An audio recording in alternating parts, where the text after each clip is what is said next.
Good afternoon. Good afternoon, Madam Chair. Thank you for joining the Senate Finance Committee. Today is Wednesday, March 26th. I'm going to start the meeting as the chair and then be leaving for a hearing in ECM, and so my vice chair, Senator Hayes, will take over. And we are going to start with Senator Wallstreicher, House Bill 1095. Thank you, Senator.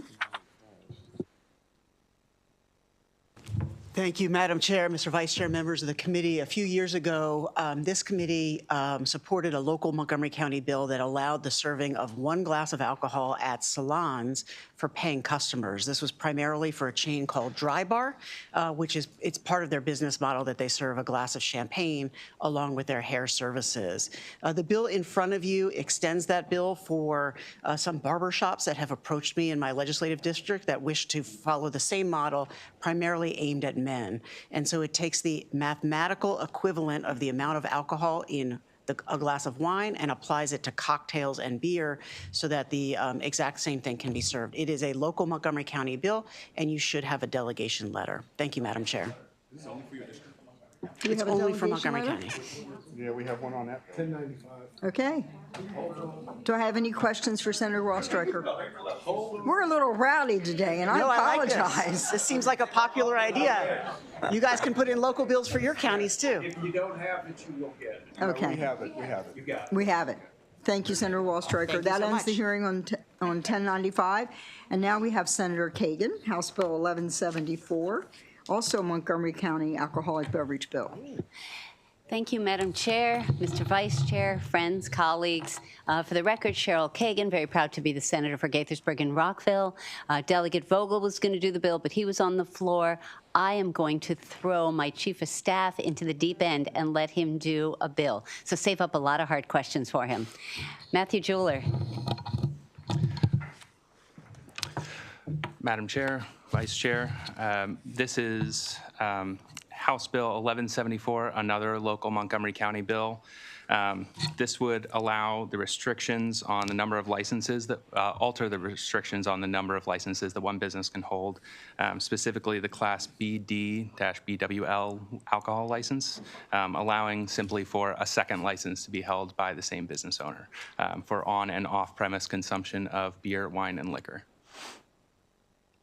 Happy to take any Do I questions. have any questions for this witness? Senator Ellis? Really quick, so I'm curious, thank you, Senator Kagan. ECM is going to take me Chief at of Staff. 1:30. Okay. So I thought Montgomery County had like the government liquor stores. So how does this affect that? Thank you for the question, Senator Ellis. Montgomery County does have kind of a hot mess in our liquor laws, and the liquor stores that we have sell bottles of alcohol. This is a restaurant that is that has to sell food, that does sell food. It's a delicious restaurant, and the same owners want to open up another location in the county with a slightly different model, and they need a new liquor license to be able to do that. And it's in my district, and the new one will also be in my district. So the Class BD-BWL, that means it's restaurant. Yes, Okay, I thank you. think I didn't so. know that. I'm not good Yeah. at translating liquor Okay. codes, No, but I I won't believe ask you that's for right. that either. So Yeah. thank you. Thank you, Senator. Thank you, Madam Chair. Senator Kramer? Thank you, Madam Chair. Madam Chair, committee, I want you to know that the bill was amended. Yes.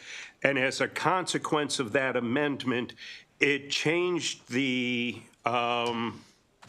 bill to allow multiple package store licenses. So I will have an amendment to restore the bill so that it addresses the food use that is in your jurisdiction and will simply provide that rather than being able to open a package store as the second business, which is the way it is in its current posture, it will require that the second business have to have 51% of receipts in food products as opposed to alcohol sales to ensure it maintains its food characteristics and we don't end up with multiple package stores being permitted to operate, So- off-premise package stores. So, Mr. Delegation Chair, Senator, thank you for that. The amendment, so obviously we want it to be the way the House and Senate delegation have approved it. My understanding is that there was a clarifying amendment to make sure that the liquor sold off premises was branded. And so I'm happy to talk to you, but we're not talking, when you say package store, that sounds like what Senator Ellis was asking about. This isn't big, broad-ranging. This is specific to this restaurant being able to sell their wines and stuff for takeaway. Well, and unfortunately, again, that technical amendment in the House created this problem Okay. that needs to be addressed. I look to you to help us Because fix it will it then. allow any of these businesses to have a off-premises, a package store, in addition to their existing license, which was not the intent. Definitely not the We want to intent. provide them to have another food business. Correct. With a permit to be selling the alcohol. Thank So you. the amendment will, again, restore the original concept Mm-hmm. so that we make sure that they're food, restaurants, basically. 100%. With this permit to do this. So, Again, yes. thank you, Mr. Delegation Chair. I think we'll have the delegation letter we need. I think so. Thank you, Senator. Any other questions for this witness? Seeing none, that ends the hearing. Thank you On all. House Bill 1174. Thank you, Senator. And thank you, Matthew, right? Yes. Thank you. Thank you. Well done. Well done. So next we have, I think, is Delegate Jason Buckle here? Anybody here for Delegate Buckle? Not yet. How about Emily Galiland for Delegate Nick Kipke? Is Emily? There's Emily. Come on up, Emily. We're going to do two bills for you, House Bill 571 and House Bill 1281. And now I'm going to go over to the House side of the party, so. Okay. Madam Chair, Vice Chair Hayes, with me today is our intern for this session, Caitlin Bain, and she will be presenting House Bill 571 for Delegate Kipke. Good afternoon. Good afternoon, Chairwoman, Vice Chair Hayes, and respected members of the Senate Finance Committee. My name is Caitlin Bain, and I am here today to represent Delegate Kipke as his legislative intern and request a favorable report on House Bill 571. House Bill 571 allows all nonprofits that have a club in Anne Arundel County to operate their bar for events in which they are renting out their venue. The people or groups that rent the clubs still have to obtain a one-day liquor license per the Liquor Board. But with this bill, the nonprofits themselves can still operate their bar under the safeguards of alcohol awareness training, which cannot occur under the current one-day liquor license process. The bill as it stands has no state or small effects business-wise and stands to raise Anne Arundel County revenues to the extent additional Class C per diem licenses are issued under the bill. Furthermore, Anne Arundel County expenditures are not affected. Lastly, I want to mention that this bill passed unanimously in both the House Economic Matters Committee and the House Chamber. Thank you all for your work at the Maryland General Assembly and your time today. I am again requesting a favorable report. Seeing none, thank you so much for your testimony. Who's going to present 1281? Vice Chair, that's me. My name is Emily Gilliland. For the record, I am Delegate Kipke's legislative aide. I'm requesting a favorable report on House Bill 1281, Anne Arundel County Alcoholic Beverages Limited Special Event Permit. This bill originally allowed for permit holders to have cultural dancing during the holidays, such as Irish dancers, the week of St. Patrick's Day, or Spanish dancers the week of Cinco de Mayo. However, at the request of the Liquor Board, we broadened the scope to include common sense instances like music, dancing, and entertainment under the board's discretion. So this bill passed unanimously in both the House Economic Matters Committee and the House Chamber. Thank you. Thank you for your testimony. Are there any questions? Seeing none, this ends the bill hearing on House Bill 1281. Is there a representative from Delegate Jason Buckles' office here? Seeing none, we'll come back to it later. What about Eric Ebersol? Come on up, sir. And you're going to be speaking to House Bill 746? Yes, I'm the for Baltimore County delegation Oh, bills. yes, 4. Okay. Let's start with House Bill 746.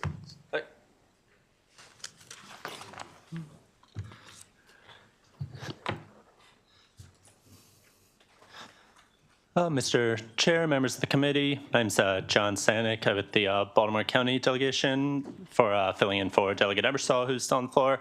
House Bill 746 authorizes the Baltimore County Liquor Board through May 31st, 2028, a 3-year extension to current law to approve the transfer of up to 5 Class B or Class D alcoholic beverage license in existence in an eligible transfer district from the district to other election districts within the county. The bill maintains current law for eligibility on this transfers, which is that the number of licenses in the district is 10% or greater than the number of allowed ones under board rules, that the number of licenses in existence prior to the transfer must not be greater than 25% more than the number of licenses that would otherwise exist in the district.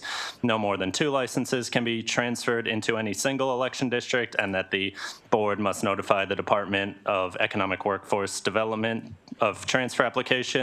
This just had a sunset, and this bill would extend it for 3 years. And it was approved, has the approval of the Baltimore County Licensed Beverage Association and passed unanimously out of the Baltimore County delegations in the House and Senate. Are there any questions? Seeing none, this ends the bill hearing on House Bill 746, House Bill 987. Yep. House Bill 987 authorizes the Board of License Commissioners for Baltimore County to issue a beer, wine, or liquor license to an establishment that has certain zoning classifications and is within 300 feet of a place of worship under the circumstances are that the establishment is located in the Towson area in an office building that is at least 100,000 square feet. The establishment has a BMDT zoning classification, and the church consents in writing to the liquor license being issued. And this was also approved unanimously by the Baltimore County House and Senate delegations and has the approval of the Baltimore County Licensed Beverage Association. Excellent. Are there any questions? Seeing none, that ends the hearing on House Bill 987, House Bill 1141. House Bill 1141 allows the Board of License Commissioners for Baltimore County to approve a change of location for alcoholic beverage licenses originally issued to a contract purchaser, an owner of a premises, or a developer if the new location is within the same election district and has been at the same location for at least 10 years. This was brought by the Baltimore County Licensed Beverage Association and has been voted favorably by the House and Senate Baltimore County delegations. Are there any questions? Seeing none, that ends the bill hearing on House Bill 987, House Bill 1141. Did you just? That was 1141. I haven't caught up. All right, so that's all you, no, you have one more. Yes. House Bill 1145. House Bill 1145 changes waiting periods for the application for issuance of an alcoholic beverage license at a specific location. If the applicant for a license at that location has been previously denied, the current waiting period is 6 months, and this would change it to a 1-year waiting period. If the application is denied a second time, the waiting period becomes 2 years. This was also brought by the Baltimore County Licensed Beverage Association and was voted favorably by the House and Senate Baltimore County delegations. Excellent. Are there any questions? Seeing none, thank you so very much. That ends the bill hearing on House Bill 1145. Thank you. Thank you. Delegate Geis, come on up. We're going to hear House Bill 1351.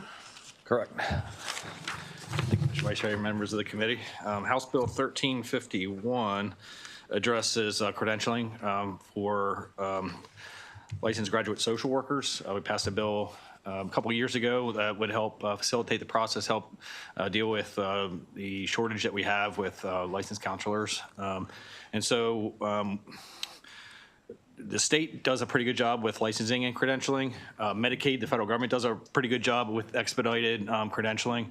The challenge that we had was with health insurance companies, and what this bill did was gave them 1 month to either vote one way or the other whether they're going to credential someone. And we amended it in HGO to go to 2 months. It was a compromise with the insurance industry, and it was voted out of HGO unanimously, and all the members went on as co-sponsor, so it's a good bill. Thank you for your testimony. Are there any questions? Thank you. Seeing none, that ends the bill hearing on House Bill 1351. Let's go back to the beginning, try to go in order again. Let's see, is there a representative from Delegate Teresa Rowley here? Come on up. You're going to testify on House Bill 715. Yes.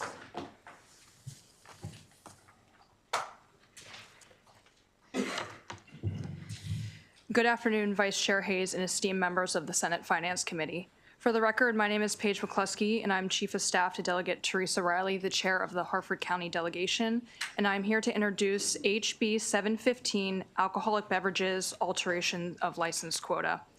This bill alters the quota for determining the maximum number of Class A, Class A1, or Class A2 alcoholic beverage licenses that the Harford County Liquor Control Board may issue, changing it from one license per 4,000 individuals to one license per 4,750 individuals. This bill was not cross-filed, however, it is supported by the Harford County Senate delegation. I respectfully ask for a favorable report, and I'm happy to answer any questions you may have. Thank you. Thank you so much for your testimony. Are there any questions? Seeing none, this ends the bill hearing on House Bill 715. Is there a representative here from Howard County delegation? Wow. Senator Lamb.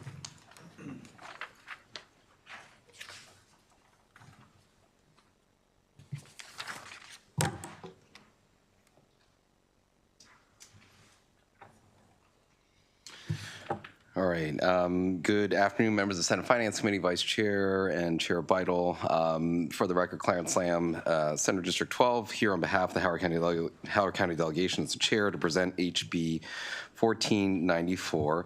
This is a bill that will allow the Howard County Board of License Commissioners to be able to issue a liquor license to a movie theater who meets certain qualifications to be able to sell beer, wine, and liquor on premises for consumption only. There's a Senate crossfile. It's 1019, although that bill is stuck in rules. This bill is coming over from the House. There is an amendment to it, and so the Senate delegation does intend to support this amendment. We're going to get you a letter so that you have that. And with that, that's the bill. Ask for a favorable report on this bill. Excellent. Thank you for your testimony, Senator Lamb. Are there any questions? Seeing none, that ends the bill hearing on House Bill 1174. Was it 14? Oh, yeah, 1494. I'm sorry, I was looking in order. Thank you, Tammy. Always keeping me on task. Is there a representative here from Montgomery County delegation? There's four of them. No, the Shakutian bill. 1229. Okay, so we'll skip that one for right now, since no one's here. What about, is there anyone here from the St. Mary's County delegation? No? What about Delegate Charles Otto? Come on up, sir. And you're going to present on House Bill 1238. That's right. Thank you so very much.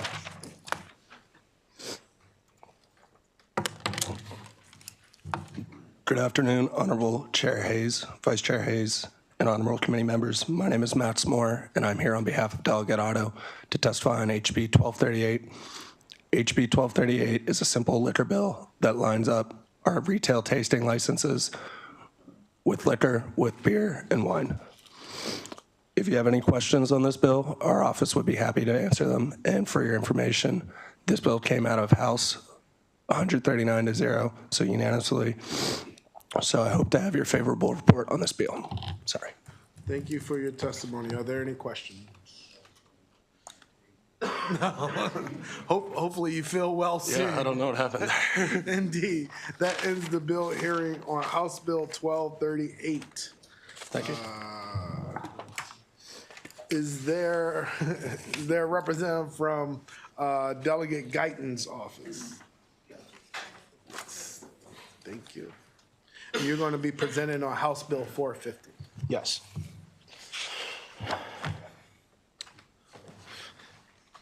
Thank you, Mr. Vice Chair, members of the Senate Finance Committee. For the record, my name is Corey Johns. I'm the Chief of Staff for Delegate Michelle Guyton. Thank you for your thoughtful consideration of House Bill 450 to ease the burden of people with permanent disabilities who use public transit. Every 3 years, people with long-term conditions must reapply for a program that provides discounts for Metro cards, which includes forms filled out by a person and their healthcare professional. There's no exemption for people who are permanently disabled. For example, even an amputee or a blind transit rider must reassess with their doctor every 3 years to prove that they are still an amputee or blind. The intent of this legislation is to ensure that if a healthcare professional attests that a person with a disability is not expected to improve, they will be automatically renewed for the discount. This decreases the administrative burden for both the individual with the disability and the department that has to process these. So we request a favorable report on House Bill 450. Are there any questions? Senator Ellis. This bill, thank you, Mr. Vice Chair. Did you say Metro? Does this bill affect Metro also? Or just through MTA. So any sort of Metro discount card. The program is actually just called Metro Discount Fare Program. So it could be subways, buses, Metro. They currently, if you have a disability, you have every 3 years, you get a discount for usage. Yeah. And you have to reapply every 3 years. Yeah, thank you for that. So I'm kind of like looking at the bill title, Maryland Transit Administration. Mm-hmm. And so that's like typical Baltimore stuff. But then you say Metro. When I hear Metro, I think of WMATA. Yeah. So, the particular discount through MTA is called Metro Discount Card. So it might just be a terminology through them, but MTA is where the discounts come from. Okay, They have the discount program. So this will just affect the Maryland Transit Administration, Yes. not WMATA and the DC Metro. Yeah, sorry for any confusion there. So, okay, all right. Council advises Senator Ellis that it'll only affect, it will have no effect on Metro. Correct. Okay, thank you. Indeed. Are there any additional questions? Seeing none, thank you so very much. That ends the bill hearing on House Bill 450. Is there a representative? Oh, there he is. Delegate Martinez, come straight on up to the desk. You don't have a gentleman present on your behalf? Nope, I can handle it. Oh, there we go. All right. And you're going to be presenting on House Bill 1086, correct? Absolutely. Thank you. Well, good afternoon, Mr. Chair and the Finance Committee. For the record, I am Delegate Ashanti Martinez, here to testify on House Bill 1086, the Maryland Medical Assistance Program and Health Insurance Cover for Anesthesia, prohibiting time limitations. This critical legislation ensures that patients undergoing medical procedures are not unfairly burdened by arbitrary time restrictions on anesthesia coverage presented by insurance companies. At its core, this bill addresses a fundamental issue of fairness and patient protection. Recent reports that you might have seen last fall have highlighted really troubling attempts by insurance companies to impose time limits on anesthesia care in other states, creating the possibility that patients may be forced to bear additional costs for a service that is entirely beyond their control. When a patient is under anesthesia, they have no agency under the duration of the procedure. Their responsibility is of a surgeon and the length of the surgery to be responsible for all that takes place in this medical procedure. And no patient should be penalized financially because a procedure took longer than an insurance company expected. More importantly, these restrictions create dangerous incentives that could compromise the quality of care. Surgeons should be focused on performing procedures with the precision and thoroughness required for the best possible patient outcomes, not constraints by artificial time limits imposed by insurers. House Bill 1086 ensures that patient safety remains the priority and that Marylanders can have access to the care they need without fear of excessive and unjustified costs. This piece of legislation has garnered strong support from key stakeholders, including the Maryland Association of Nurse Anesthesists, the Health Education and Advocacy Unit, the Maryland Society of Anesthesiologists, Their advocacy underscores the importance of ensuring that patients receive the full medical care they require without financial barriers imposed by insurance companies that prioritize cost savings over patient well-being. For these reasons, I respectfully urge the committee to issue a favorable report on House Bill 1086. Thank you so much for your testimony. Are there any questions?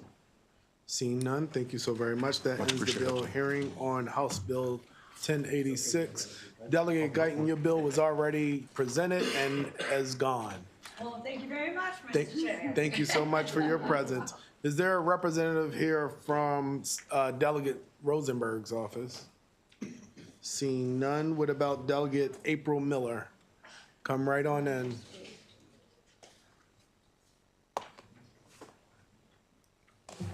Oh, the delegate is here. Yeah, made it. We've had a couple long floor days. Thank you all for being so patient. Good afternoon, Mr. Chair, members of the committee. For the record, I am Delegate April Miller, and I am here to ask for your favorable report on House Bill 1314. House Bill 1314 was significantly amended from when it first came in, and that is because we had already addressed it part of the AI component in another bill that we did in the House. So I want to talk to you a little bit about my story and what happened and why I brought this bill forward. So last year about this time, I was going through a medical condition where our insurance stopped covering the medication that I was on. So I had to go through multiple trips and talking to the doctor to try to get new prescriptions. And what happened is they started saying that they were going to be charging for the prior authorizations that I needed for the medications. And so I'm like, okay, well, this is strange. Is that just happening because, this has been a process or what? And they said they were starting to charge for any prior authorizations that they had to do for any medications. And the charge at that time, I believe, was around $35. The last time I did call and check to see if they were still doing it, and the charge had dropped to about $15. And so I was shocked that this was going on. And like I said, I thought it was maybe just because of the type of medications, but it was not. There is a need for greater transparency and standardization in the prior authorization process. Finding a balance between managing cost and ensuring patient access to care is essential.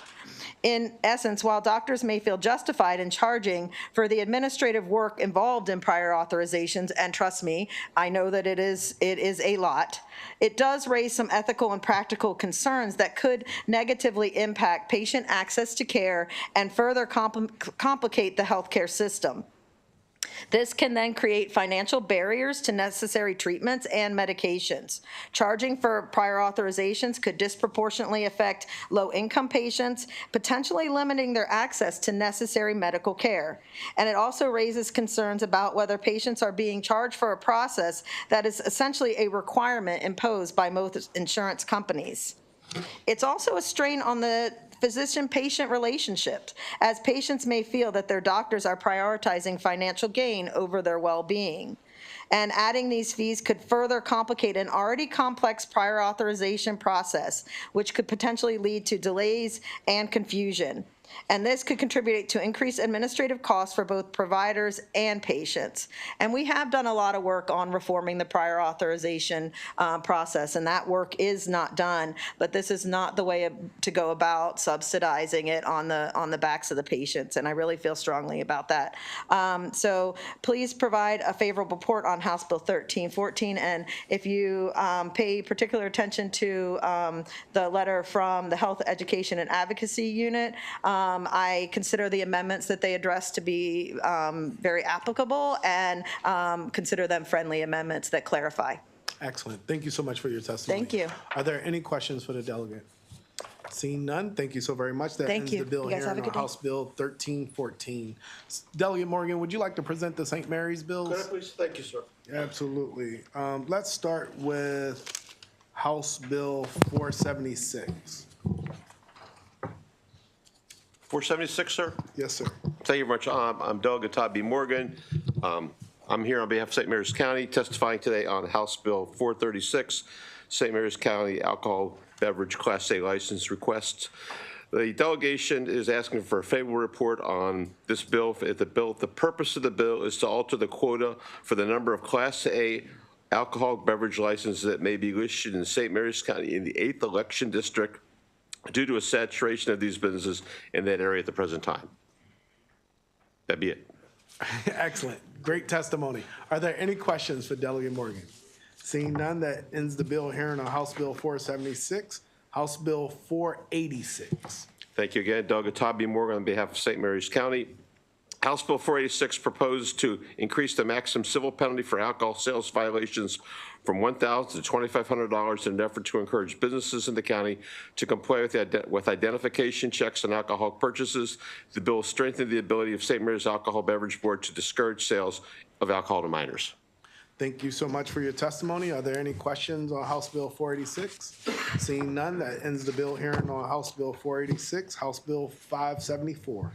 Thank you very much again. Delegate Todd B. Moore on behalf of St. Mary's County, House Bill 574. The purpose of the bill is to authorize the Board of License Commissioners for St. Mary's County to issue a maximum of no more than 3 Class B beer, wine, and liquor licenses to an individual while prohibiting a license holder from having a direct or indirect interest in more than 1 Class beer, wine, and liquor license for the sale of off-premise consumption. Senator Kramer. Thank you, Mr. Chair, and good delegate. I want you to know that as an associate member of the St. Mary's delegation, I will be fighting like a tiger to get these good bills across the finish line. And as your delegate over in St. Mary's County, I want to make sure you fight like hell for me too. There. And thank you for the wonderful presentation of these good bills. I like to make it short and sweet because I know you guys are busy. Absolutely. Thank you so very much for your testimony here today. Are there any additional questions? Seeing none, thank you so very much. Guys. That ends the bill hearing on House Bill 574. Delegate Rosenberg, would you like to present House Bill 1301?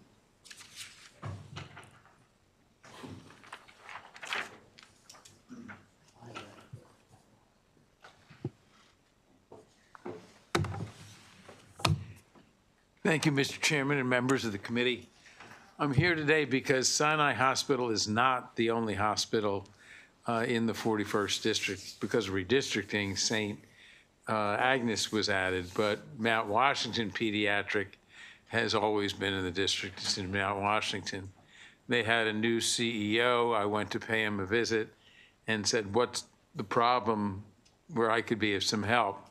And that's why you have the bill before you. Last year, we put a bill in and discussions ensued that got us halfway there, but this bill is needed to solve the problem, which is the prior authorization requirement delays admission to a specialty pediatric hospital like Mount Washington.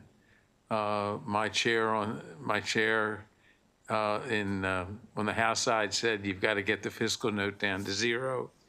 We have. And this bill removes the requirement of a prior authorization for admittance to child pediatric hospitals. And this was done during the pandemic. And it was successful at that time, and this would make this state policy. And the fiscal note is 0. I wouldn't be here if the fiscal note, I know my chairman, if the fiscal note wasn't 0. Did you come here to brag that you took a hospital from my district? I'll take a motion of unfavorable insight. No, I'm just joking. No, are there any questions for Delegate Rosenberg? Thank you so very much. Every district has those parts of it that you don't think are parts of it, but because it's. It was weird. I got you. Okay. Thank you. Are there any questions for the delegate? Seeing none, that ends the bill hearing on House Bill 1301. I saw Delegate Buckle into the room. Delegate Buckle, you want to come on up? Sure. If you'd like to present on. He is a long day. That's right. It's been very long, Senator Kramer. It's got to be exhausting. You can save your energy on House Bill 1108. Thank you, Mr. Chairman, members of the committee. This is a local alcohol bill from the Allegheny County delegation approved by, or requested by the Allegheny County Commissioners and our Board of Alcohol Commissioners. And it just simply corrects something we did a few years ago to re-amend the age that people can work in establishments that sell alcohol from 16 to 18. We licensed something for a Cracker Barrel. If you've been in a Cracker Barrel, they have a lot of retail, more so than what they have restaurant aside. And they wanted people to be able to work there that were 16, 17. We did that, and then we found out that some bars were actually trying to employ people. And so we're changing that through the law. It was approved unanimously in the House and through all the committees of jurisdiction. Thank you. Delegate Mouse. Senator Mouse. Senator Mouse. I was going to say, when I look around here, I'm pretty sure, with the exception of one person, I served with all of you in the House of Delegates. Yeah, two. Oh, two, that's right, Senator Ellis. Senator Ellis. We're gonna have like a little homecoming, right? We'll have a homecoming. Do you remember when? No. So what's Cracker Barrel gonna do? They're fine. The bill actually exempts and says that for places where the majority of their business is not the sale of alcohol, they can continue to employ the 16 and 17-year-olds. So that's just the fix that we made. We did it a few years ago, and then people came back and said, well, you really only want this to be for places that are those types of family-style restaurants / retail, not for places that the bulk of their business is the sale of alcohol. So the bill does that. If your business, bulk of your business is sell alcohol, you can't employ anyone under the age of 18. But if you're a Cracker Barrel type place that just has a liquor license associated with an aspect of your business, you can. Yeah, because I remember we were talking about that. I remember the bill when you mentioned it, because we had this long discussion about what you do in Cracker Barrel and how Cracker Barrel, That's right. So, but, they don't have any 16, 17-year-olds serving anything. They just have some people who work on the other side of the restaurant selling you things in the back room, whatever. But they did not want to run afoul of anyone's liquor law. So we're correcting this, not just for them, but other similar businesses as well. Well, thank you for putting that in historical and contemporary context. Well, it's good to see you over here, my friend. I appreciate it. Are there any other questions for Delegate Buckle? Delegate Buckle, here in the Senate, we appreciate when you have your testimony abide by the 3 Bs. Be bold, be brilliant, but be brief. Thank you I so like very that. much. You learned that at Frostburg State University. I know that. In my district. Thank you. That ends the bill here on House Bill 1108. Has anyone showed up from Montgomery County, Delegate Jakudian or Delegate Vogel's office? Okay, come on up.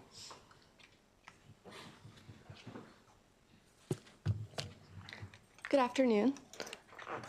My name is Rose Stetz. I am Chief of Staff to Delegate Laura Charkudian, here to speak on HB 1229. I appreciate you taking my testimony on her behalf while she's running through a bunch of Senate committees currently. Vice Chair Hayes and members of the Finance Committee, there's a clear correlation between alcohol outlet density and the well-being of a community that should be taken into account when approving new alcohol establishments. According to the CDC, about 178,000 people in the U.S. died from excessive drinking each year in 2020 and 2021, which is an increase from 2016 to 2017. A study on Baltimore City found that if alcohol outlet density was decreased by 1 quintile, it would result in 51 less homicides a year, 764 less disability-adjusted life years, and $63.7 million less in victim and criminal justice costs. As the statute currently stands, the county board who approves licenses for new alcohol outlets does not need to consider the cumulative impact of a new outlet would have on the health and safety of a community. This is a gap in the process that HB 1229 seeks to remedy. The overall intent is to ensure the board looks at the bigger picture when making these decisions and consider public input from the affected community. Please note that this requirement would not affect any already approved licenses. It would simply require increased consideration for new licenses. This bill will require the board to consider the density of existing retail establishments licensed in the county to sell alcoholic beverages for off-premises consumption, and the direct and indirect consequences of this pre-existing density has on public health and safety of the community before deciding whether to approve a new application and issue a new license permitting the sale of alcoholic beverages for off-premises consumption. Therefore, I respectfully request a favorable report on HB 1229. Thank you for your testimony. Are there any questions? Seeing none, thank you so very much. That ends the bill hearing on House Bill 1229. Next, we're going to go to House Bill 813. Michael Patty, you want to come on up? And if Sarah Price and Michael Johansson is here, you're welcome to join us here at the podium as well. 3 Bs. Great. Thank you, Mr. Chairman. Michael Patty here today on behalf of the Independent Pharmacies of Maryland in support of House Bill 813. You heard earlier in session the Senate bill. The Senate bill had a very large fiscal note. The House took the lead and turned that large fiscal note bill into a work group bill co-led by the Maryland Insurance Administration and the Department of Health to basically focus on three things that are impacting independent pharmacies. I'll let Sarah speak for other pharmacies, and basically it revolves around the business practices of pharmacy benefit managers, PBMs. We're still working with Delegate Johnson and I believe MDH over some amendment language on the bill itself. So there'll be a couple more new ideas coming forward, but essentially we reduced the bill from a large fiscal note bill to a work group bill, and we're just working out the details and hope that when we get those amendments finalized, the committee will move the bill favorably. Thank you. Thank you for your testimony. Good afternoon, Mr. Chair and honorable committee members. Sarah Price on behalf of the Maryland Association of Chain Drug Stores. As Mr. Patty noted, we were able to take the fiscal note from about $80 million to $70,000. So we do hope that that will be acceptable to the committee. We've come before you for several years on the issue of low reimbursement rates for pharmacists and the impact that that has on access to pharmacies within your communities. We do believe that if the state would take this opportunity to investigate the options that may be available to implement some PBM reform, that we would be able to see improvements in the pharmacy area while ensuring that the state can bring down its costs. So we would urge a favorable report. Thank you. Indeed, thank you for your testimony. Are there any questions? Senator Kramer. Yes, thank you, Mr. Chair. Mr. Chair, I note that Ms. Sexton is in the room, and I didn't know maybe whether she had something to offer on the subject. Next bill. Oh, the next bill. Yes. Thank you, Mr. Chair. Indeed. Are there any additional questions on House Bill 813? Seeing none, thank you all so very much. And I'm assuming Michael Johansson, I don't see him here, who was signed up for House Bill 813. Next bill, Delegate Kaiser. I don't see an indication that anyone's testifying on her behalf, although I know Jamie has signed up for it. The staff person's on the way. So committee staff, let's take a quick 5-minute break, and then we'll hear from Delegate Kaiser on staff on House Bill 1292.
Decided to stop on in. Hi there. They're talking about my bill and subcommittee right now. All right. So I turned it off. No problem. Now we'll hear House Bill 1292, Delegate Kaiser and Jamie, do you just want to come up since you're favorable with the amendment so we can get you Yes, right of after course. we hear from Delegate Kaiser? You may begin when ready. Thank you, Mr. Chairman. Thank you all. Good to see you all. Thank you for your patience. I'm here, and thank you, Jamie, on support of House Bill 1292, Health Insurance Provider Directories. This passed unanimously in the House of Delegates. And so this came to me from a constituent who said, hey, I called my insurance company and said I need mental health care provider. They sent me a list. I called through the list. They were retired. They had moved. They weren't taking patients. They weren't taking patients of my age group. They weren't taking patients of my type of need. So I called back the insurance company after calling through the list. I don't remember if the list had 25 or 100 names on it. And the insurance company goes, oh, okay, we're sorry. And they sent them a list. And it was the same one. And then the round and round of fights that involved. So to me, it makes sense that we have updated provider directories. And I think that's true for all of our patients and beyond mental health care. And I had originally focused on that, but in the end, not doing that. People expect provider directories to be accurate, and they should be. And there are reasons why, there might be some technical reasons why it can be hard sometimes, but it should be better. So telling you what this, so this bill does a few things. We're, as amended, it's aligning things with federal law. There's something, I don't even have it here. Oh my God, what the federal law is called that we're lining up with. What's that? The No Surprises Act. The No Surprises Act. Oh, geez. Sorry. So the No Surprises Act, that once they have the information, they have 2 rather than 15 days to update the information, and that the printed directories have to say the date of publication and letting people know that there's an online list that might be more updated, and it requires the carriers to include a statement reminding individuals to check with the provider, not just that they take their care, but they take their particular plan. We did work with the League of Health and Life Insurance to work out any challenges, so I believe they're on board as well. And we worked with the health department as well, and MIA, the industry, and everyone came together. So I urge your support, and thank you. Testimony. Jamie, you want to go ahead? Thank you, Mr. Chair. Thank you so much, Mr. Chair, and members of the committee. I will keep this as quick as I can. You guys have heard us all session talk about the MIA is primarily a consumer protection agency. This bill is an important piece of legislation that will enhance consumer protections in the state. One of the key improvements that is contained therein is a significant reduction in the time the carriers have to update their online provider directories after receiving notification from a provider that there have been changes in their directory information. This change is important because sudden injuries or illnesses often require immediate treatment, and patients need access to an accurate list of in-network providers to receive timely care without incurring unexpected out-of-network costs. It also addresses the issue of outdated printer-provided directories, as the sponsor explained beautifully. It requires the carriers to include the clear statement in their printed directories, letting them know that the information is accurate as of the date of publication, and advising them to consult the online version or contact the carrier directly for the most current information. This seems simple, but it's a very effective measure that will manage expectations and guide consumers to the most reliable source of information. The printed directory must also advise enrollees to contact the providers or facilities to verify their participation in both the carrier's network and the enrollee's specific health benefit plan. I think most people feel like this is common sense, but we think that being front and center for enrollees is a really vital consumer protection to ensure that they are going to an in-network provider. The ability for consumers to obtain reliable information on a provider's network is key to receiving timely care before medical issues worsen and become more costly. By ensuring patients have access to accurate in-network provider lists, this bill will help them avoid the burden of unexpected out-of-network costs. And in doing so, it strengthens network adequacy protections in our state in a manner that's consistent with the goals of the Affordable Care Act. I do want to note, you'll see noted in our testimony, we did have one minor technical amendment that we're recommending. You'll see reporting requirement contained in Section 2 of the bill. We believe it was just a minor typo that was contained that tasks the commission with that reporting requirement, and that should actually be the insurance commissioner. Thank you. Thank you for your testimony. Are there any questions for the delegate or our panel? Seeing none, thank you so very much. This ends the bill hearing on House Bill 1292 and our business before us today. Oh, So, well done, Mr. Chair. indeed.